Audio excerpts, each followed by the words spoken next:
Hello, I'm Hovik Manucharyan, and welcome to another collaboration between Groong podcast and 168 Hours. We're doing this in order to increase the English language coverage of the humanitarian disaster that's going on in Artsakh right now, and today is day 16. My guest today is Benyamin Poghosyan, who is the chairman of the Yerevan-based think tank Center for Political and Economic Strategic Studies. Hello, Benyamin, glad to have you on this studio. Hello, Hovik. Thanks for having me. Benjamin, you're probably one of the most frequent guests of our Groong podcast. I haven't checked if you're the most popular guest, but I remember having many conversations with you regarding the ongoing geopolitical developments. And specifically, I think it was about a year ago when you were telling us that the government in Armenia believes that, to quote you, Artsakh is lost and the maximum that these people can hope for is to live in de jure Azerbaijan, but de facto Russian-controlled protectorate. Part of me didn't want to believe that, but that Russian-controlled part is also now sort of almost in question. How did we get to this? I mean, do you believe that this is sort of, was this a surprise to you to end up in the situation we are today? Can you maybe paint an overall picture of what's happening for us? Okay, it's a very complicated task to picture or to frame an overall picture because there is some intersection of different actors, different interests, regional and even global, and the war in Ukraine, which started in February 2022, even made the situation more complicated. But on a local level, if you look at it from Armenia-Azerbaijan perspective or Armenia-Azerbaijan and Nagorno-Karabakh Republic perspective, everything is very clear. Azerbaijan believes that, okay, he won the war in 2020 and he wants to fix the result of the war, not in a trilateral statement, but in a document which will have some legal binding force. That is why Azerbaijan wants that, okay, guys, you lost the war, now you have to sign an agreement, you have to accept that there is no Nagorno-Karabakh anymore. This is number one priority for Azerbaijan. There is no Nagorno-Karabakh as a territorial administrative unit anymore. Armenia should accept this, and Armenia should accept that anything related with Armenians living in Nagorno-Karabakh is a pure issue, internal issue of Azerbaijan, between Azerbaijani government and Armenian community of Azerbaijan, or between Azerbaijani government and Azerbaijani citizens of Armenian ethnic origin. It's something like Americans of Armenian ethnic origin or Canadians of Armenian ethnic origin. So this is number one requirement or demand from Azerbaijan. Number two, that Armenia should provide access via Armenia to Nakhichevan and Turkey, which, according to Azerbaijani perception, should be de facto exterritorial corridor. De jure, they are telling no, of course, no exterritoriality, it should be under Armenian jurisdiction, but what they want and what they understand under the term of corridor, it means de facto extraterritorial corridor. So, how to reach this? They understand that, okay, guys, you are weak, you lost the war, you are now in a perpetual circle of domestic instability, and also your military is weak. So it was weak before 2020 war, now it's much more weakened. So we first of all will use the military blackmail, we will escalate as far as you will agree to our demands. And second issue, or second way, if this is not going to happen, if for whatever reasons Armenia is not going to sign, and even if Armenia signs but the population of Nagorno-Karabakh Republic tells that, okay guys, I'm not a part of Azerbaijan and we are not Azerbaijani citizens of Armenian origins, the second way to solve this issue from Azerbaijani perspective, to force Armenians out from Nagorno-Karabakh.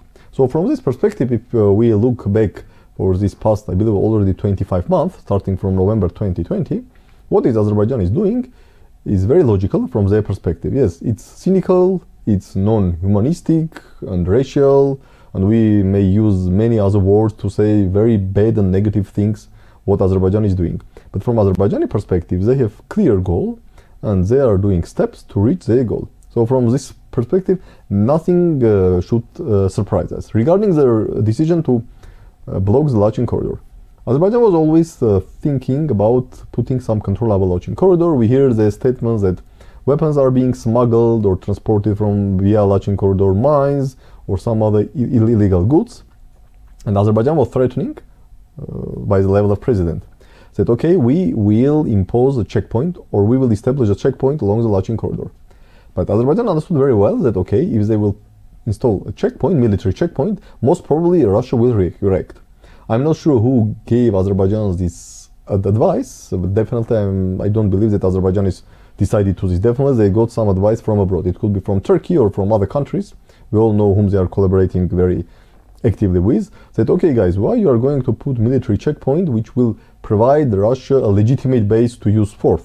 Let's organize something like another color revolution or velvet revolution. Civilian people protesting about environment, singing, dancing, I don't know, putting tents and etc.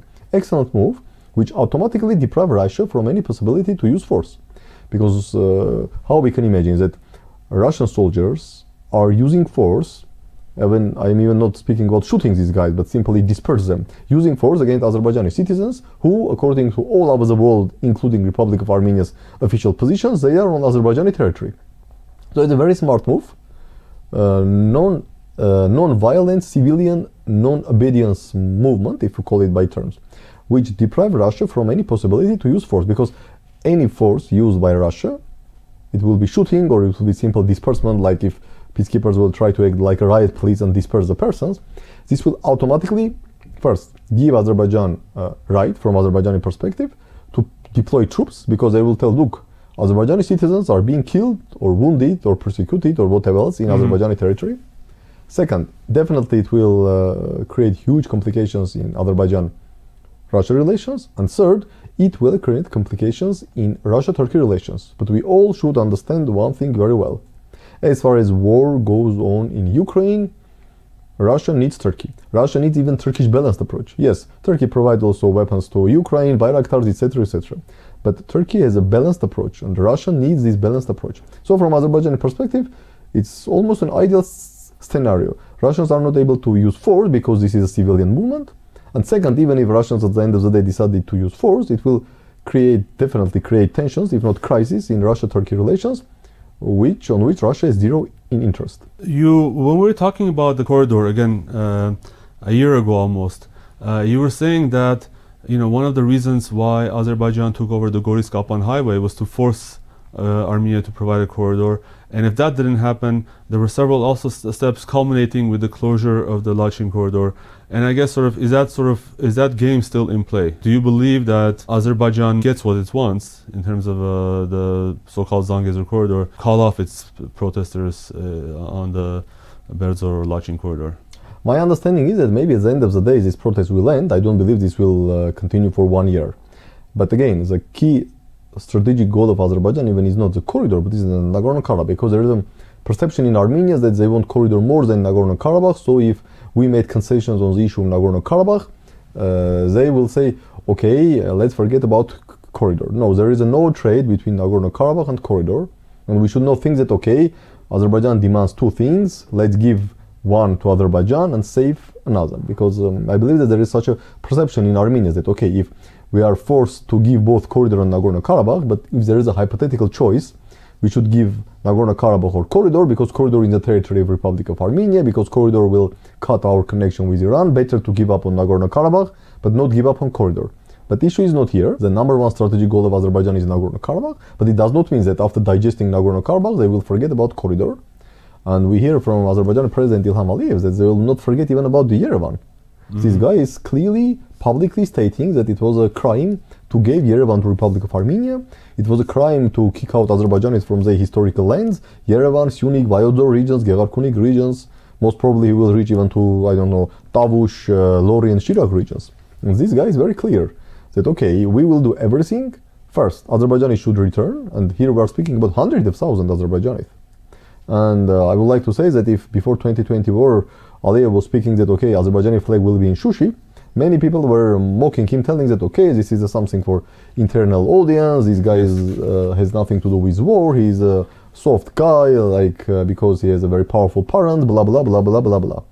Unfortunately for us, 25 months, Azerbaijani and even Turkish flags are in Shushi. So first of all, we should take very carefully what Aliyev is telling. And this guy is telling that, okay, we almost have solved the Nagorno-Karabakh issue. Now we should deal with the Republic of Armenia. And this is very clear. And second, as I mentioned, if even this protest will end, the main task, immediate task for Azerbaijan is to kick out as much Armenians from Nagorno-Karabakh as possible. So let's look to the situation. First time they blocked the road for 3-4 hours. Now road is blocked for 16 days. Okay, let's assume the blockade will end or will last some 25 days. But what message is sending to Nagorno-Karabakh, Armenians living in Nagorno-Karabakh? First closure, 4 hours. Second closure, let's assume 25 days. Third closure will be 60 days. So if you are wise and if you are smart enough, you should use this window between the end of second closure and the beginning of third closure to get out from Nagorno-Karabakh. Because if, let's assume during the second closure somehow you survive because you have some, I don't know, you have some warehouses where you have bread, some something to keep your functionality. If we'll close the road next time for 2 months, you will be starved simply. So this is a very clear message, and I believe that even in this case, Azerbaijanis may not even close the road officially third time. Just imagine they are opening the road, and then there are rumors that, for example, on February 1st, 2023, Azerbaijan is going to close the road for 2 months. You can imagine what people in Nagorno-Karabakh will feel when they were told that, okay, within several weeks, the road is going to be closed for another 2 months. I will blame no one from Nagorno-Karabakh if this guy will say, okay, if no one is taking care of us, at least let's jump these several, even not in a 100, like from Stepanaker to Goris is, I believe, 100 kilometers, even 90 kilometers. So Azerbaijani strategy is this, okay, first, Armenia should recognize there is no Nagorno-Karabakh as a territorial administrative unit. Second, we should have as less Armenians as possible in Nagorno-Karabakh, because many Azerbaijani experts are speaking about this. Look, guys, we managed, of course, they don't say we managed to kick out Armenians from Nakhichevan, but they are telling, look, in 1988, when Karabakh movement started, why there was no movement in Nakhichevan from their perspective? Because there were no Armenians. So they believe that, okay, if there was 0 Armenians in Nagorno-Karabakh in February 1988, we all understand there will be no Nagorno-Karabakh movement. So from their perspective, there will be no problems. So it's very clear strategy that, okay, no Armenians, no problems. The problem for us here is that we do not have clear strategy, because as I mentioned, there are different perceptions here. Some people or some circles are telling, okay, because we lost the war, we should suffer. So if Azerbaijan demands 2 things, Nagorno-Karabakh and corridor, let's give up one, even regardless, it will be corridor or Nagorno-Karabakh, but keep another. This is one perception. The second perception is that no, Azerbaijan will digest Nagorno-Karabakh, then Syunik, then Berdzor, and all this will end up in Yerevan, so we don't give up anything, we should try to resist, but there are other problem here, but are we able to resist? This is a totally different question. But this is the second option. No, we should not give up neither on corridor nor on Nagorno-Karabakh, because Azerbaijan is not going to be satisfied. But also there is a third option that, okay, at the end of the day, we should somehow normalize our relation with Azerbaijan and Turkey, so that we should not be under the constant pressure or threat of new war, and etc., etc. So let's normalize our relation with Azerbaijan and Turkey. And then here we are jumping into the global geopolitics, especially now, the rivalry between Russia and the West, especially Russia and the United States, with US clear visions that, okay, Russia should be kicked out from South Caucasus. And in this perspective, probably Americans are coming to us and telling that, okay, guys, we are happy to see no Russians here. But what does it mean, no Russians here? No Russians here, it means that if Armenia agrees that there should be no Russians in South Caucasus, or at least in Armenia and Nagorno-Karabakh, Armenia, first of all, should normalize relation with Azerbaijan and Turkey. Otherwise, it makes no sense. That is why Americans are very active, trying that, okay, guys, let's somehow normalize your relation with Azerbaijan and Turkey, and then it will allow us also to force Russians out here. So this is a third perception, that we need normalized relation with Azerbaijan and Turkey. We cannot live under the constant threat of new attacks. But for this, if we are normalizing relation with Azerbaijan and Turkey, most probably it means that also we are saying goodbye to Russians. This is a sort of perception, also mixed with global geopolitics. Thank you. You actually answered many of the questions that I wanted to ask. But I do want to clarify, what is the basis for you to essentially assert that U.S. wants, I mean, how certain is the position that the U.S. really wants Russia out of the region? I mean, is there possibility that you could be there could be a compromise reached, and I'm not sure, or are those wheels in motion already, in your opinion? Okay, as far as I understand, as far as the current administration is in Washington, and the next presidential elections will take place in November 2024, I'm not going to go into details who can win. People are telling that, okay, if Democrats cannot find any younger candidate, okay, Biden some 82 years old, it's a little bit strange, but also we do not know who can win from Republican side. Many, before these midterm elections, thought that Trump will come back. But because of these not very impressive results of the Republicans, now, as far as I understand, many Republicans are telling that no, we should find the new guys. There is a discussion about the Florida governor, but let's not go into the domestic politics of the United States. But as far as there is no president in the United States, and the Biden, in any case, will be president of the United States until at least January 2025. I don't believe that there will be any significant change in US policy towards Russia, and US policy towards Russia is this. First of all, Russia should be weakened as much as possible through the continuing war in Ukraine. Second, Russia should be kicked out from as much territories of former Soviet space as possible, including South Caucasus. On this issue of relations with the West, indeed, there has been a flurry of public gestures from the Armenian side towards West, whether it's sort of, going to Prague, for instance, to discuss, to negotiate with Azerbaijan versus Moscow. But for instance, like French parliamentarian Valérie Boyer said that she lamented why hold the Francophonie in Yerevan? Why do we tell Armenians that they are brothers and sisters when we're going to let them remain alone with their dictatorial neighbors? So what guarantees can the West provide Armenia? Even if we assume that this is the goal, I don't see anything on the table that Armenia could take to the bank in terms of ensuring its future security in this region without Russia. Now, first of all, we should clarify by saying Armenia, we understand this very profound 29,800 square kilometer, often quoted by our leadership. Then we understand also Republic of Armenia plus Republic of Nagorno-Karabakh, with currently these 3,000 square kilometers, mostly under the Russian control. If by telling Armenia we understand Armenia plus Nagorno-Karabakh Republic, West is not able to provide any guarantees to us regarding the Nagorno-Karabakh Republic, because Azerbaijani position is very clear. If Russian peacekeepers leave Nagorno-Karabakh, they will never ever allow any other international military presence in Nagorno-Karabakh. Yeah. No UN peacekeeping operations, no OSCE peacekeeping operations, and I can assure you that no country or no international organization will ever send troops to Nagorno-Karabakh against Azerbaijani will. This is simply not going to happen. But the other scenario, I'm not arguing this, but let's say that we take this cynical approach that we somehow sell off Artsakh, and we are just like the 29,800 square kilometers of Armenia. Who is going to provide the security if we, can we, essentially, is Turkey going to sort of provide our security? Okay, here is also very complicated, because it's not just saying, okay, let's kick out Russia from South Caucasus. If Armenia is kicking out Russia from South Caucasus, it means that Armenia becoming enemy of Russia. Yes. And Russia is quite strong, and automatically having such an enemy as Russia is complicated. Second, let's not forget about Iran.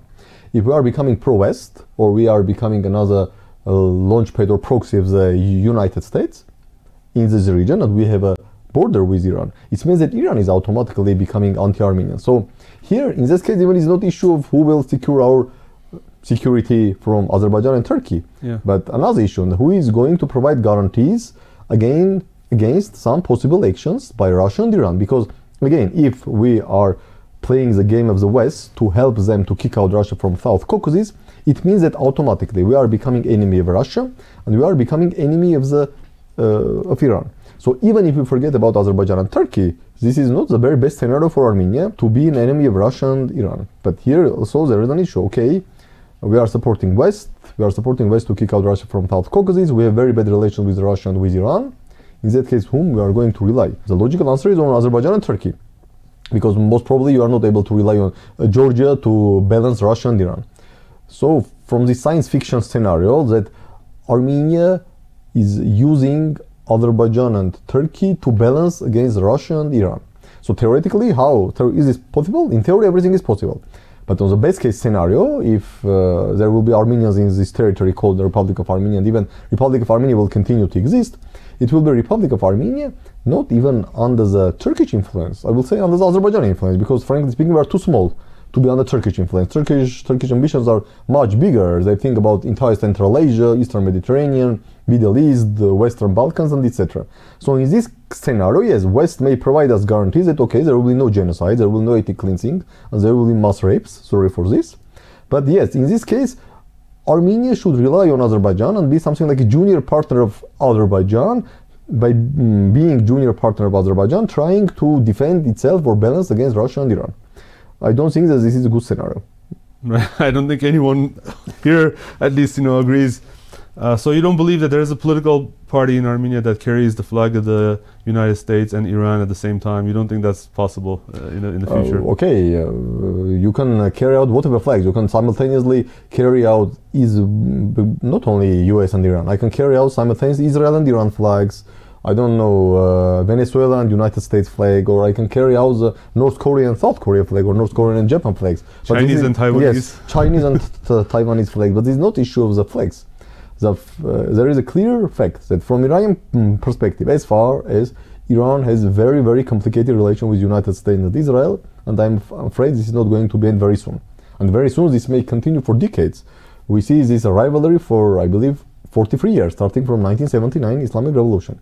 So, as far as Iran is here, if we are becoming proxy of the United States, you are automatically becoming the enemy of Iran. And because if you are becoming proxy of the United States and starting to support the US to kick out Russia from South Caucasus, you are automatically becoming the enemy of Russia. And if Armenia is the enemy of Iran and Russia, the only powers on which you can somehow balance is Turkey and Azerbaijan. Of course, mostly Turkey, because Azerbaijan itself is too small to balance against Russia and Iran, and Turkey has some connection with the United States.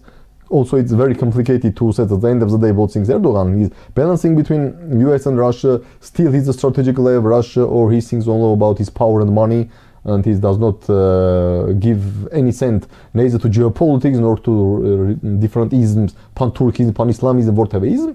But regardless of what Mr. Erdogan wants, at least if you want to balance Iran and Russia, and if you are perceived by Iran and Russia as an enemies, you should mostly rely on Turkey. But because you are too small and Turkey is too big, then Turkey will delegate these requirements or responsibilities to protect Armenia from Iran and Russia to Azerbaijan. So again, theoretically it's possible, but frankly speaking, it's very difficult to imagine myself that, for example, Armenia is protected by Azerbaijan and Turkey against Iran and Russia. Again, it could be that Americans will say, okay, no genocide, no ethnic cleansing, no mass killings, okay, live here and enjoy the life somehow. But frankly speaking, it's not the scenario which I like, at least. Right. Well, it's a thankless task, but you have been right in the past. Do you want to offer us some predictions, since it's also the end of the year? What will happen in Ukraine? What will happen in the region maybe in 2024? Is it continued instability, or is there a light in the end of the tunnel? Okay, in Ukraine, as far as I understand, there is a deadlock. At least from Europe perspective. Europe, they are not interested in a long war, but also they are not interested to freeze conflict now, because they have zero trust on Russia. They believe, what are the guarantees that if we freeze the conflict and signing a Minsk free, then Russia will not use this, and after 1 or 2 years will not launch new attack. So this is also not a good scenario. But also they understand that neither Russia nor Ukraine can have a quick victory. So from European perspective, this is deadlock. Long war is not good, freezing conflict is not good, and there are no options for quick victory for one of the sides. And from the United States, my understanding is that clearly Americans are telling that they are very happy to transform Ukraine into next Afghanistan for Russia, or something as for Afghanistan for Soviet Union. And Afghanistan lasts for 10 years. So from American perspective, this conflict, non-stop war with ups and downs of this intensivity of military activities for another several years, excellent scenario for United States, not very good for Europe, but again, because Europe does not understand, okay, again, long war is bad, but everything else is bad.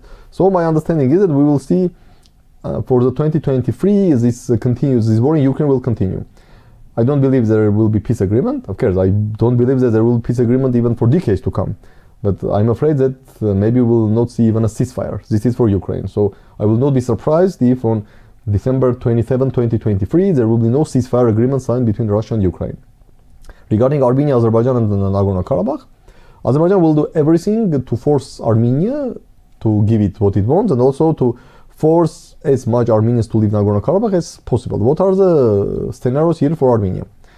Maybe it sounds a little bit tough or dire predictions, but the current situation is very bad for Armenia. But unfortunately, I'm afraid that our best case scenario is to keep the current situation.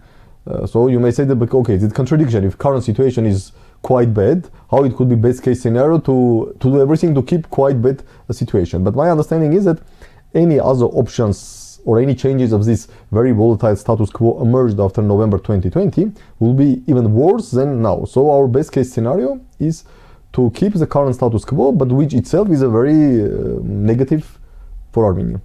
All right, our guest was Benyamin Poghosyan. He has been right many times in the past, and I can't say I disagree, but thank you, Benyamin, for your time, and thank you to our viewers. This has been a collaboration between 168 Hours and Groong Podcast. Today is the 16th day of the blockade of Artsakh by Baku, and there seems to be no end in sight, but we do wish for the situation to resolve as soon as possible. Thank you very much, and have a nice day. Thank you.